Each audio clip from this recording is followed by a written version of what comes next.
सभी का मंगल हो। नमस्कार। दान धर्म परोपकार ज्ञान करना या तीर्थ आदि करना, इसी प्रकार से ज्ञानवर्धन की बहुत सारी बातें सीखना पढ़ना, मतलब ग्रंथ आदि बहुत सारी अति उत्तम। लेकिन इससे अच्छी बहुत सारी नेगेटिविटी दूर होती है, हमें बहुत लाभ मिलता है, हमारे को बहुत अच्छा, हमारे को और हमारे परिवार के लिए। लेकिन अगर हमें लोक परलोक दोनों को सुधारना है सर्वश्रेष्ठ तरीके से, तो सर्वश्रेष्ठ तरीका एक ही है, भक्ति। जिन योगियों को बहुत तपस्या करने के बाद भी, जो कि कहते हैं ना, वो तरसते रहते हैं, तपस्या में लगे रहते हैं, साधु सन्यासी योगी अगर सबके सब, उनको क्या कहते हैं, मोक्ष मिलने में भी समय लगता है।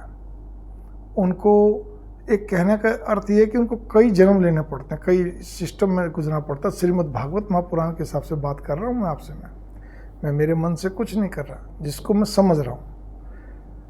लेकिन अगर हम भक्ति में चलते हैं तो भक्ति के अंदर भगवान विशिष्ट कृपा कर देते हैं, और वो भी भक्ति अनन्य भक्ति में, यूँ नहीं खाली ऊपरी दिखा हुआ। एक ऊपरी दिखा, मैंने कहा ना, दान धर्म तीर्थ यात्रा करना परोपकार करना अच्छी बात है, बढ़िया है। इसमें धर्म का मतलब भक्ति, मतलब एक भक्ति धर्म, हम धार्मिक कार्य सारे करते हैं, पूजा पाठ भी करते हैं, सब कुछ करते हैं, जब भी करते हैं सारी चीज़ें।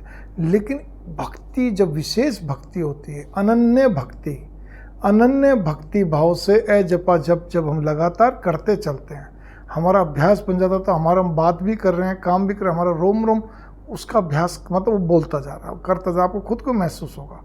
उस भक्ति से भगवान प्रसन्न होकर हमारे लोक परलोक को सुधार देते हैं। इसी जन्म में सारे प्रारब्ध कट जाते हैं, सब कुछ है, ऐसा शास्त्र बोलते हैं। मैंने आपको वो बताया, मैं खुद प्रयासरत हूँ, अच्छे ढंग से प्रयासरत हूँ, फिर भी इंसान आगे पीछे हो जाता हूँ। ठीक है ना, कोई नहीं, इस जन्म नहीं अगला जन्म से।